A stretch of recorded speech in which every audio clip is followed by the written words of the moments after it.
Man, this thing is awesome. I say, looking around at the yacht's living room.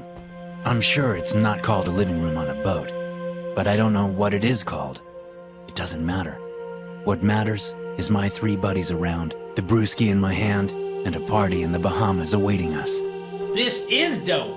Charlie says, raising his glass of champagne toward Cameron. Thank you so much for this.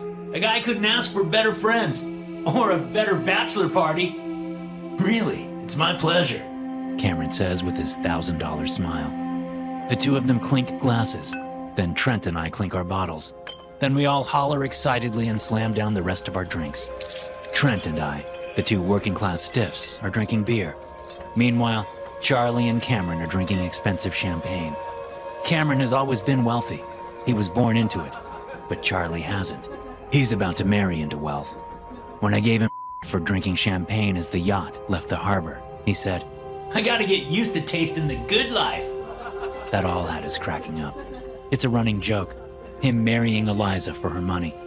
But it's only a joke because we know he loves her. They are a great match. And unlike many of his previous girlfriends, the rest of us actually approve of her. As Cameron pours a couple more glasses of champagne and Trent grabs us a couple more beers, a warm breeze swirls in through the open doors behind me. There's an outdoor seating area just outside the living room, just beyond a set of sliding glass doors. I step out onto the aft side of the boat. I think it's aft anyway, and squint to see the Florida coast receding on the horizon, hunkered under the setting sun. When we get to the Bahamas in a few hours, we'll probably be partying late into the night and sleeping all day tomorrow before our return trip tomorrow evening. Trent steps out and hands me a beer. Dude, you know what I just realized? He asks. What? We're going into the Bermuda Triangle. What? I shout. Are you serious? The Bahamas are in the Bermuda Triangle? What's wrong? Charlie says, stepping out with his glass of champagne. He's always the peacemaker, and it's something I exploit when the mood strikes me. I can't believe you would do this to me, I say, pointing at my friend's face. Do what? Charlie asks, clearly scared. I didn't do anything. Next to me, Trent is trying to keep a straight face. Yeah, that's f***ed up, dude, he says. What? Charlie says. What are you talking about? You're taking me into the Bermuda Triangle, I say, trying to keep the ruse up, but I'm unable to hold it in any longer. Trent and I cackle. Charlie looks mad for a moment, but he can't sustain it. He cracks a smile and gives me a shove. Damn, how do I always fall for your shit? He says. I'm serious. You should take up acting. No, I shouldn't. You're the only person in the world I can fool. I bet Eliza won't have a hard time faking her orgasms with you. We all crack up again. This is all par for the course with us. Whoa, that's cold, Cameron says, stepping out and joining us. Enough about Charlie's fiance's orgasms. Let's start the real party. He extends a hand, showing us a plastic baggie with small and colorful squares of paper inside. Acid. Oh, Trent says. We're really doing this? Hell yeah, we are, Cameron says. Let's get weird. The stars shift and swirl, mirroring the movement of the dark waves on which the yacht floats. The hum of the engines and the sound of water parting under the boat coalesce into a strangely lulling symphony that fills my ears, making my brain feel like it's covered in fuzz. I lay on one of the seats on the aft of the boat, staring up at the brilliant splash of stars overhead. Trent lays on another seat nearby. We haven't said a word in I don't know how long. Time is no longer measurable for me, not in this state. All I remember is asking if Trent felt anything, and he replied by giggling for what seemed like a year, but was really probably 5 minutes, or a month. That was a yes. Inside, Charlie and Cameron are playing Mario Kart on the N64 that Cameron brought along. They sound like they're having fun. The 2 members of the crew haven't been back to check on us, for which I'm thankful. I don't think I can handle interacting with a stranger right now. Do you know how many ships and planes have gone missing in the Bermuda Triangle? Trent asks. The sudden introduction of his voice makes me shiver. At first, I'm not sure if he's talking to me, which is good because I don't want to think about people going missing. Not right now. Not while LSD is messing with my brain. I want to keep things light and happy. So I don't answer. But it doesn't matter. Trent keeps on going. Over 2,000 ships and 200 planes, He says, voice full of awe. I wonder what happened to them all. They sank, I say. simple as that. Got lost and sank. I don't know. Trent says. What if there's another explanation? I heard a theory that there's a wormhole out there, like a local disturbance that opens up when the conditions are just right, and it transports people to another dimension. My head swims as I continue looking up at the stars. They're still moving, swirling, leaving tracers in their wake. Part of me knows it's just the movement of the yacht and the drugs that are making the stars look like they're moving. But in this state, seeing is believing. And what I'm seeing is trippy as hell. Sorry, Trent says after a long moment. didn't mean to bring the mood down. It's okay. I say. But I close my eyes for a moment, trying to get my mind away from the thoughts of people disappearing. It would be so easy if something went wrong. So easy for this tiny little boat to disappear into the dark depths below.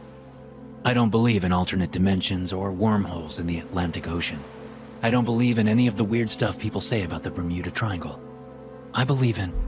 Wow! Trent says, interrupting my train of thought. I open my eyes and sit up to look at him. And I see strange, tiny specks of colored light floating up from the floor. They shimmer, changing colors from blue to green to purple to orange. I look down at the floor of the yacht, seeing the specks appear as if they're coming from the floor. Or through it. Are you guys seeing this? Cameron asks, stepping through the open sliding door, his hands out as if to play with the specks. But they seem to disappear into him as they touch his skin, like tiny snowflakes melting as they touch him. If snowflakes were multicolored and floated up instead of down. Yeah, I see it. Trent says. Me too. I say. Charlie steps outside behind Cameron, a look of amazement on his face. It looks like it's just coming around the boat. He moves to the side and looks over. With my heart racing, I stand up and do the same. He's right. It's as if the colored specks are only around the boat, creating a perimeter about 3 feet thick beyond the side. The specks come up out of the water and float upward into the night sky. Looking up, I find that they continue up as far as I can see, like a boat-shaped tunnel into the stars. Part of me wants to believe this is a shared hallucination brought on by the acid, but I know the chances of that are slim. All 4 of us seeing the exact same thing? Not likely. Is this like, what's it called? Bioluminescence? Trent asks. I stick my hand out and watch the specks of light disappear into my skin. They don't come out the other side, which is strange because I can see them moving through other things, like the awning, the table, even the cabin. Someone should ask the captain if he's seeing this, Charlie says. That makes me remember the 2 crew members, the captain and the chef. We can't see either of them from where we are. The captain is driving the boat, and the chef is down in the kitchen, preparing dinner that's supposed to be served at 8, whenever that is. I pull out my phone, only to find that it's completely off, and I can't get it to turn back on. Are your phones working? I ask. As my 3 friends pull their phones out, I gaze into the living room area. On the left side of the room, there's a narrow door that leads down to the kitchen. The door opens and the chef, a stern-looking man with Eastern European features, steps out. His eyes move over us as though we're not even here. He turns and heads towards the helm. As he goes, I see that he has a knife in his hand. Gulping, I try not to dwell on the horrible feeling digging into my gut. It's just the drugs, I tell myself. You're tripping on acid. That's all it is. Everything's fine. Strange. My phone isn't working, Cameron says. Me neither, Trent says. Charlie shakes his head. Nope. The motor dies down as the yacht suddenly slows. We all have to shift our feet to keep from falling down. Once we're secure in our stances, we all look toward the helm. The boat bobs on the waves as it comes to a complete stop. Guys, I say. I think something's wrong. The chef came up with a knife. Cameron laughs. Dude, you're tripping. Maybe they're trying to figure out what this weird is. I'll go talk to them. No, Cameron, I say. Wait, I don't like this. Something bad is happening. Just stop. Cameron snaps. You're going to make us all have a bad trip if you keep this up. It's fine. I'll be right back. He walks through the open doors and heads down the hall toward the helm. This is nuts. Charlie says with a laugh, still amazed by the specks of light floating up and up and up. I stare after Cameron, watching him disappear down the hallway. After a moment, I hear him yell, and that yell turns into a ragged scream. All three of us look that way. I can't speak for the others, but I'm having a hard time processing whatever is happening. My hands are clammy and my stomach churns. Charlie is the one who snaps out of it first. Let's go see what's happening, he says. Without waiting, he moves inside and toward the hall, but he freezes as the chef steps out. There's blood splashed all over his white clothes, and more of the red liquid drips from the knife he holds in one hand. He doesn't hesitate at all. He simply strides toward Charlie, who turns and runs back outside. He's gonna kill us! Charlie screams. This isn't happening, I think. I'm asleep. This is an acid nightmare. Thankfully, some deeper instinct ingrained in my DNA takes over, and I bolt toward the side of the yacht. There's a small walkway skirting the cabin, and I rush down it toward the front of the boat. Trent runs behind me, and I can only hope Charlie is going the other way. As I move down the slide, I glance through a window and into the helm control area, which is really just a small, open-sided area with 2 seats placed in front of the boat's controls. The captain is hunched over in one of the seats, blood still dripping from the gash in his neck. Cameron lies on the floor nearby, both his eyes gouged out and his mouth locked in a silent death scream. Move! Trent says, shoving me ahead. I glance behind me and see the chef following us. We get to the front of the boat, seeing Charlie coming down the other side. There's a small seating area at the front, and we look for something to use as a weapon, but everything is bolted down. So as the chef steps out on one side, we all go down the other side, keeping the bulk of the boat between us. Following Charlie's lead, we all run back around the other side and head up to what I heard the captain call the flybridge when we got to the tour.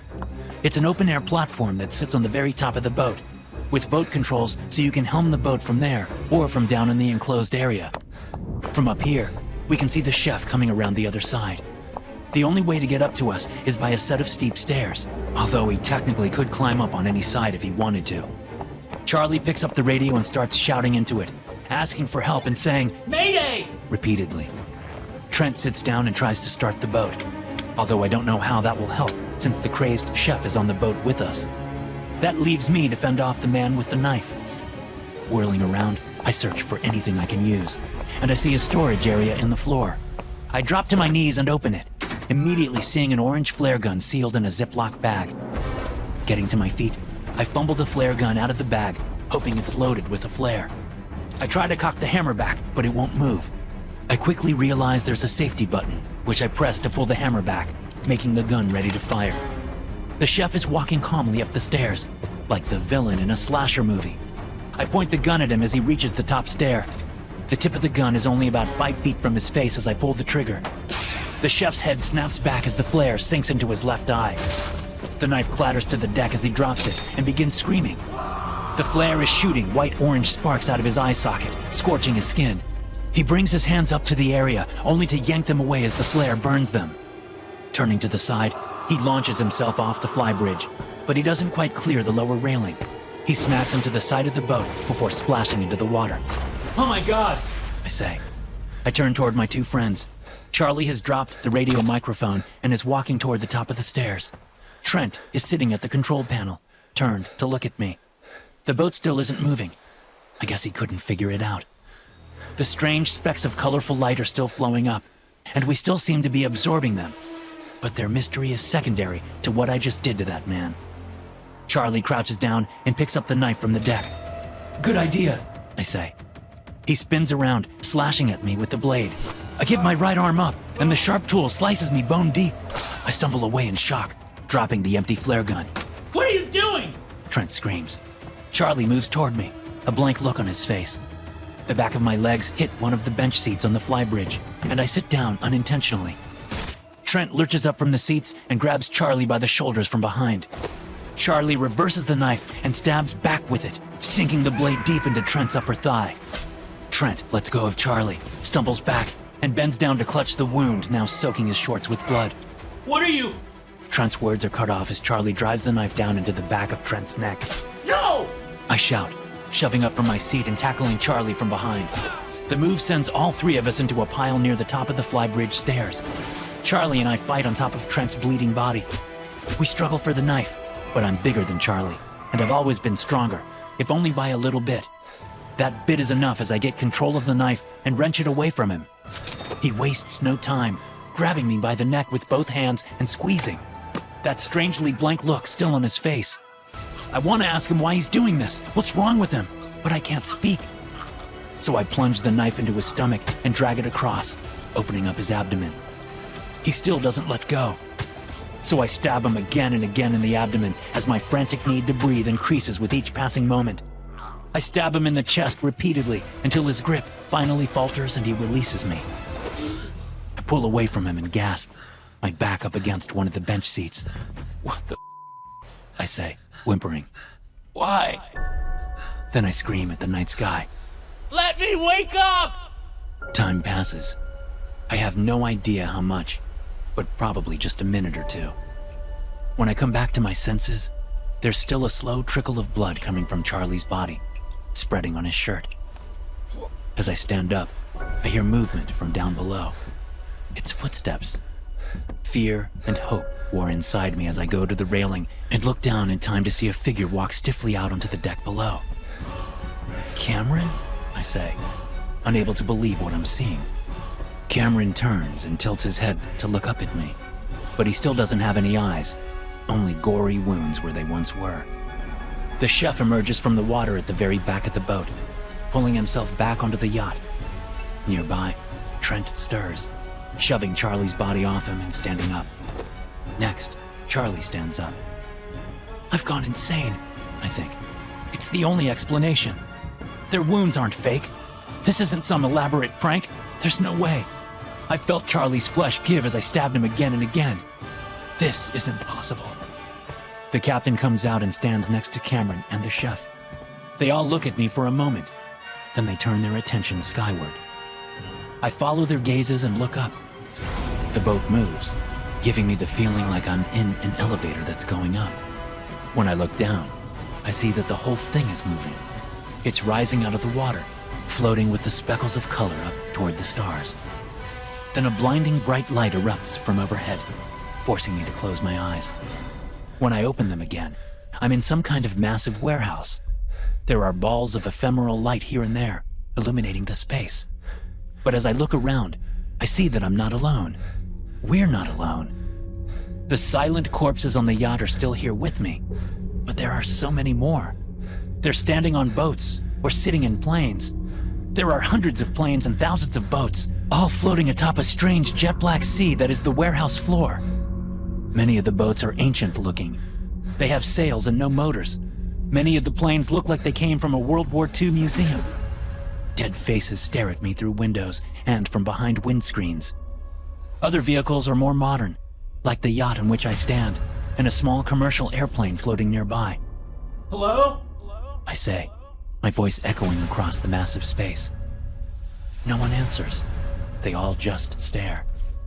Charlie steps toward me, his intestines hanging out of the wound I put in his gut. I don't put up a fight as he takes the knife from my hand. "We're fascinated by death," Charlie says to me. "We've been studying it for some time." I shake my head. "What are you talking about? Who's we?" "The answer to that question is not one your mind is equipped to understand." "You're not Charlie," I say, feeling dumb even as I say it. "No," Charlie says. "We're not. And we're very sorry about this." "About what?" I ask. Charlie jams the knife into my chest. I pull a ragged breath in and stare at his face. My friend's face. But not my friend's face.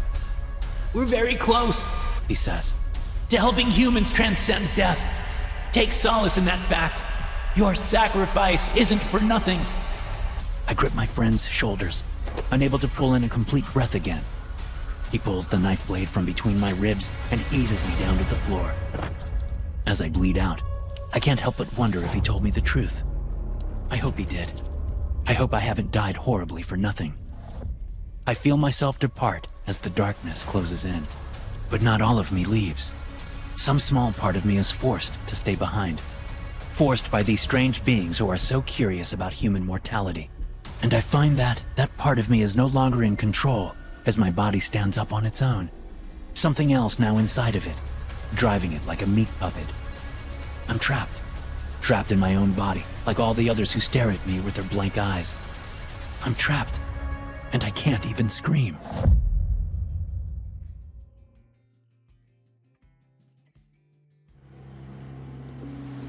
We arrived at the island an hour after dark in a low-draft boat.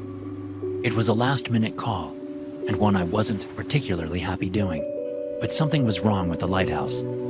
This part of the Bahamas was treacherous, given all the coral in the shallow water just waiting to tear up passing boats. In fact, Great Isaac Key was only an island in that it was dry land surrounded by water. It was a growth of coral on which a small patch of trees grew.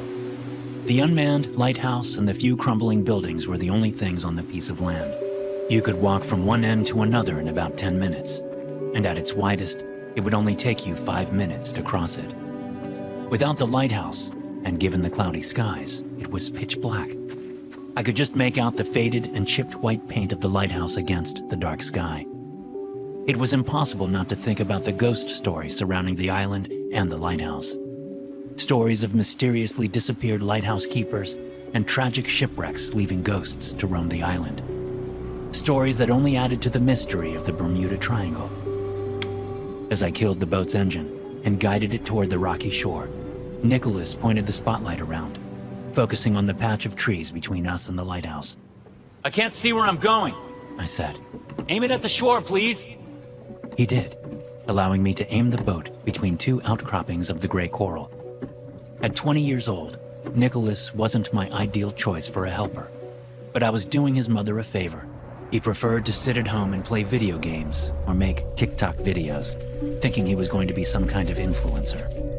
Meanwhile, his poor mother worked 2 jobs to support him and his younger sister. So when she asked me to help him earn a little money and teach him some skills, I couldn't say no. His mom was a good woman, and we'd been friends for over 3 decades.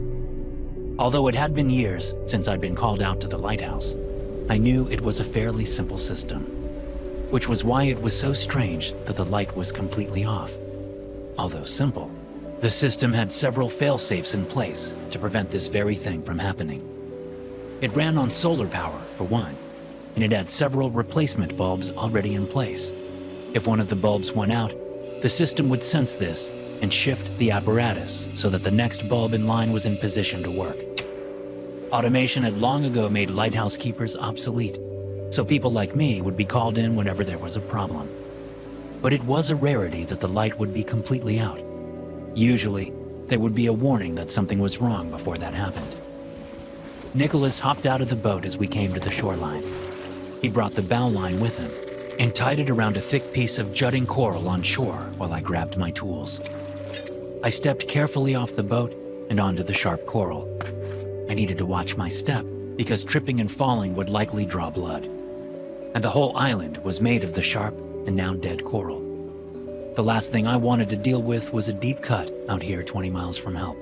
I heard this place is haunted, Nicholas said as he shined the spotlight at the trees again. There was a smile in his voice, but I wasn't in the mood. I heard the Bermuda Triangle is a place where ships and people disappear all the time, I said. You've lived your whole life in the Triangle. How many people do you know who have disappeared without an explanation? None, I guess, he mumbled. I felt a little bad for having ruined his fun. My damn temper. Well, I've never heard of anyone disappearing, but the last time I was here, I heard what sounded like a woman sobbing. Really? Nicholas said, turning toward me.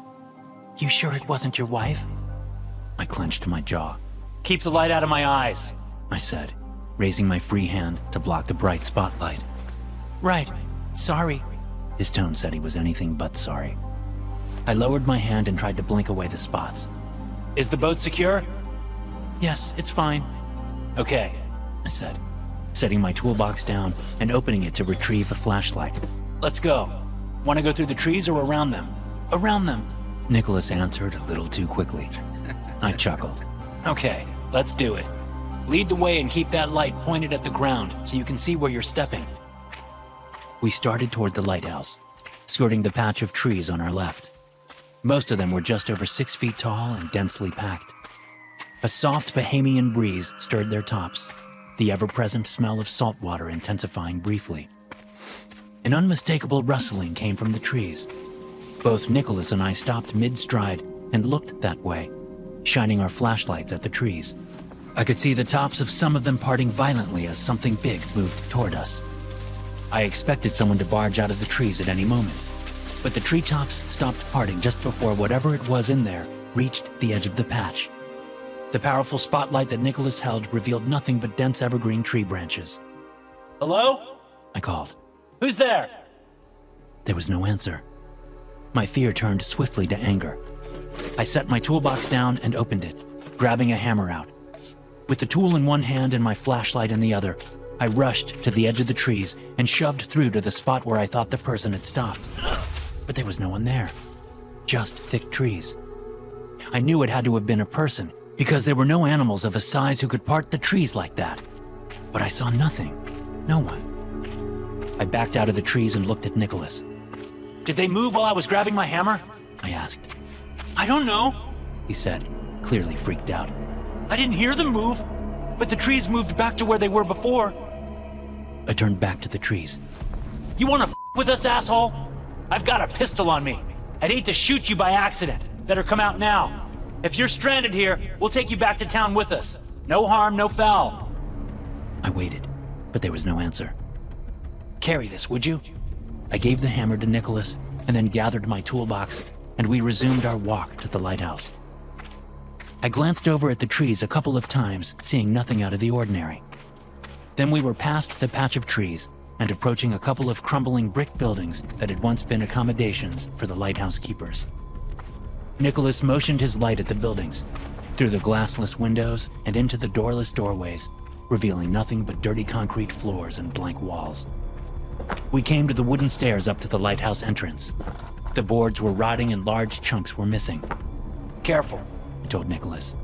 Test each step before you put your full weight on it. What do you think that was back there? He asked. Are we safe? We're fine, I said. Probably just some animal.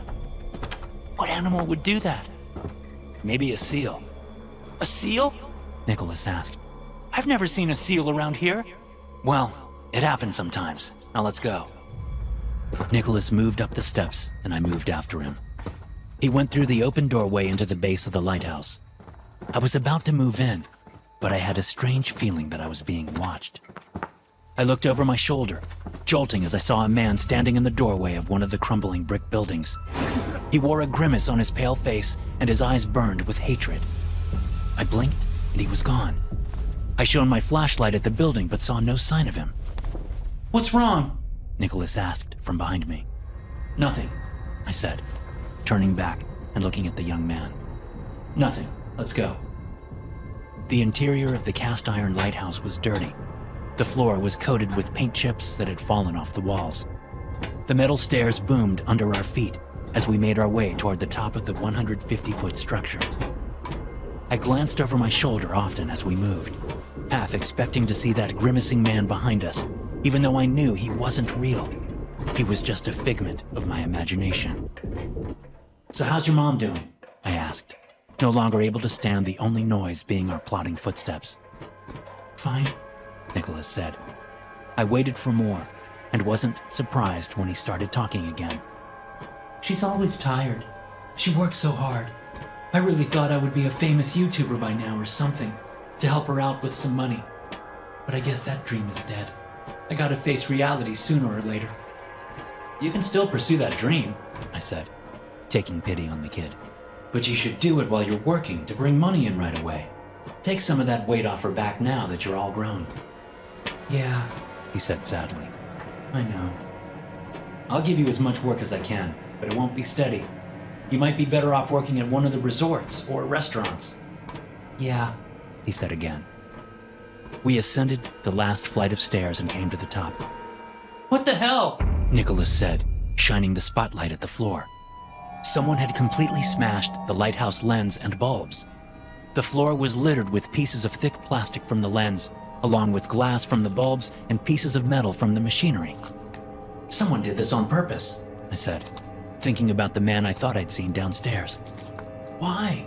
Nicholas asked. I had no answer. I looked around at the floor and then peered out through the floor-to-ceiling windows. One set of those windows opened inward to allow access to the balcony. There was a waist-high railing all around the outside. Our flashlights reflected off the insides of the windows, making it hard to see out. But I could tell that there was no one out there. Whoever had done this was probably the same person who'd been in the trees. Booming footsteps erupted from below, sounding as if one very large person was coming up the stairs. Nicholas looked to me for guidance. I didn't feel confident, but I kept my face impassive. It's just someone trying to scare us. Do you really have a pistol? He whispered as the footsteps grew closer. I shook my head, putting my toolbox down. I held my hand out for the hammer. He slapped it into my hand. Stay here, I said, and then I moved down the stairs, shining my flashlight down. The interior of the lighthouse was constructed in such a way that there were floors between each flight, which meant I couldn't see who or what was coming up, not from where I was. The booming, rattling footsteps grew closer as I hustled down 2 flights, thinking that the person was coming up the next flight. Breathing heavily and psyching myself up, I raised the hammer and rushed to the head of the stairs, shining the light down. The staircase was empty, and it suddenly sounded like the footsteps were coming from above. I looked up just as Nicholas screamed for help from the top of the lighthouse. Taking the stairs 3 at a time, I rushed back up, coming to the top to find that the spotlight was lying on the floor. Nicholas was nowhere around, but the set of windows that opened onto the balcony stood ajar. I dashed out onto the balcony and saw Nicholas floating out beyond the side, his feet kicking as he struggled against some unseen force. In a flicker, I saw the grimacing man from downstairs. He had Nicholas by the neck, holding him out over the drop-off. No! I shouted, running toward them. The man let go just as I got to the railing. Nicholas's fingers brushed mine as he fell. Then he screamed until the sound was cut off by a crunching thump from far below. I looked around for the man, but he was gone. In a sickening panic, I ran all the way down the stairs and found Nicholas outside. His body was a mess of pulverized meat, shattered bone, and splashed blood. I knew he was dead, and I wanted to take him off the island, but I was scared. I was so scared. I couldn't wrap my mind around what I'd seen. So I ran.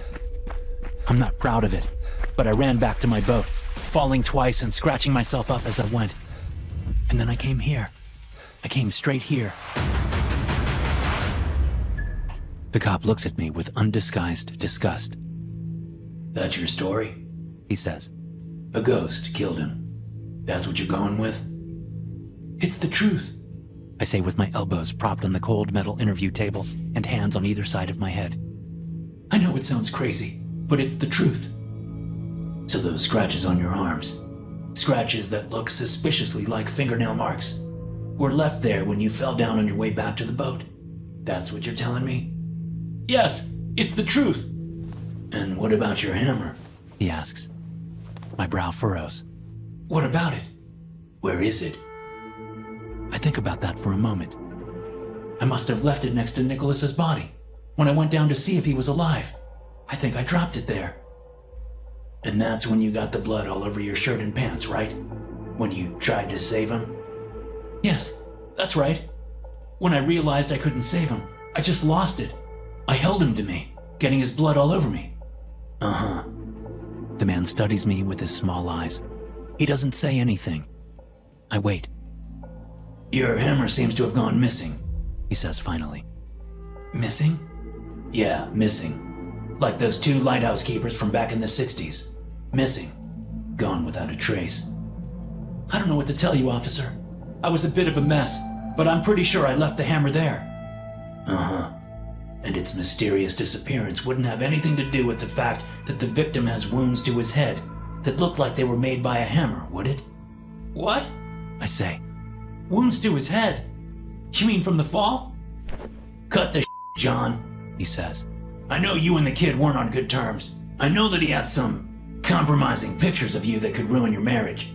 Pictures of you and his mom together. If that's not motive, I don't know what is. You got rid of his phone, but I guess you didn't think to check the cloud. Please, I say. I'm telling you the truth. I didn't kill him. I didn't. I was going to leave my wife. He tried to blackmail me, but I didn't care. I was going to leave my wife for her. I swear. I told you the truth about what happened. I told you. The cop stands up, shaking his head. You're so You should have cooperated when you had the chance. He leaves the room, slamming the door behind him. I stare down at the table. I swear it's the truth. I murmur. I swear.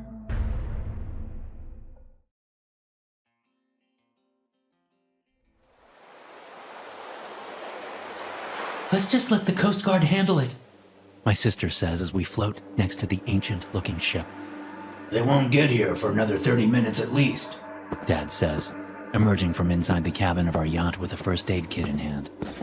My mom stands nearby, looking around, hugging herself. She doesn't say anything to back my sister up, even though I know she wants to. Looking at my dad, it's easy to see why. There's no talking him out of this. He's got that look in his eye, the same look he got when first deciding to learn about boating. Mom calls it his second midlife crisis look. The strange fog that rolled in as we approached is so thick, I can't even see up onto the deck of the larger ship. Of course, the fact that the sun has been down for over an hour doesn't help visibility. Luckily, this part of the Atlantic is calm, the waves small and the wind non-existent, at least for the time being. Hello? Dad calls through the fog, which seems to dampen his voice. When he receives no answer, he says, Well, where the heck did that guy go? I don't know, I say, staring up at the deck, still not seeing anything.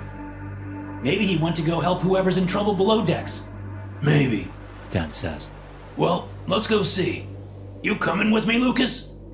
My dad's excitement is infectious. I grin and nod. It's the third day of our 2-week vacation. We spent it out on the water, fishing and swimming and enjoying the new boat. We were heading back to Bermuda for the night when my dad got the emergency call on the radio. The signal wasn't good, but the caller managed to give us his approximate location. Using our boat's radio, Dad called the Coast Guard and then radioed the guy back and told him help was on the way. But the guy begged us to come. He said people were trapped below decks and the boat was sinking, but he needed help getting the people out. It didn't take much convincing at all. Dad changed direction and we motored toward the coordinates. When we arrived, the guy, barely a dark figure through the fog, caught the lines we threw up to him and tied them off.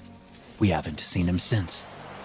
Without hesitation, Dad grabs onto the netting hanging off the side of the old-school wooden boat and starts climbing. Be careful, Mom says. Where the heck is the Coast Guard? Lilith says. I don't have to look to see that she's biting a nail while she speaks. It's easy to tell from her voice. I climb up after Dad with my backpack containing supplies strapped over my shoulders. My feet thud as they hit the deck. I hand Dad a flashlight from my backpack and take one for myself. We shine our lights around the fog-shrouded deck, picking out masts and limp sails and lines, but no people. Hello? Dad calls. There's no answer. This is amazing, He says, gazing around. Whoever owns this boat must have put a lot of money into restoring it. Or maybe it's a replica built for some movie. Either way, the attention to detail is incredible. He pauses for a moment, still gazing around. It doesn't look like it's sinking at all. I don't know. Maybe there's water in the bilge. It's just not tilting yet. Either way, we better be quick about this. Okay, I say, still feeling the sense of adventure radiating off my father. I follow him over to a door and down a set of narrow stairs. As we go down, the temperature drops a good 10 degrees. Man, it's freezing down here, Dad says. They must have an air conditioner on board. I guess it's not so authentic. But even as my dad says these things, we come into a narrow hallway that runs down the middle of the ship and find that the interior doesn't match the exterior. The floor is warped from water damage in places and stained dark in others. The walls are similarly degraded. Dad, moving slower now, calls out again. Hello? Still no answer. We come to the first set of cabins. The door on our left is closed, but the one on our right is open. Dad shines his light in and jolts in fright, putting a hand out to stop me from coming closer. Then he lets out a relieved breath. Jesus, you scared me, he says into the room. Why didn't you answer? The only reply is silence. Goosebumps form all over my body, and not just from the cold. I step closer and look into the cabin. There's a shallow desk just inside the doorway with 2 bunks against the same wall. A man sits at the desk, his back to us. He's dressed in old clothes, like ones that went out of style over 100 years ago. Hello? Dad says. Are you okay? He steps into the doorway, but I grab his arm. Let's go, Dad. I whisper. Please. Something isn't right here. We came here to help these people. Dad says, but his voice wavers. Still, he pulls away from me and steps into the room, reaching out to tap the man on the shoulder. Just as Dad's finger touches his shoulder, the man's arms shoot backward, crunching as they move the wrong way in his shoulder joints to reach for my dad. His head whips around, vertebrae snapping as his ghastly and rotten face comes into view. His lips are gone, showing brown teeth. His eyelids are gone, showing shriveled and discolored eyes. His nose has been gnawed off, revealing 2 slits instead of nostrils. He croaks and reaches with his backward arms, but my dad jumps away, yelling, Run! I bolt back the way we came, rushing up the stairs and back onto the deck, heading straight for the yacht. But as I reach the side of the ship, I look down through the fog and see nothing but dark ocean. The yacht is gone. Where is it? I shout as Dad comes up beside me. Where'd it go? Judy? Dad shouts, pointing his flashlight out into the fog, revealing nothing but more fog. Lilith? A thunderous crunching sounds from nearby, and I feel violent reverberations through my feet. Whipping my head to the right, I see the deck planks snapping in half in the middle of the ship. The deck slants under me, the front and back of the ship tilting from that broken line like the vessel is somehow being folded in half. I try to keep my footing, but the deck quickly becomes too steep, and I find myself sliding down toward the broken middle of the ship. My father is next to me, also scrambling, sliding, trying to catch hold of something to keep from falling into that black maw. We've both ditched our flashlights, which slide down the tilting deck and disappear into the newly formed gap. Reaching out to my left, I grab hold of one of the vertical railing slats, nearly yanking my arm out in the process. I reach out for my dad, but it's far too late.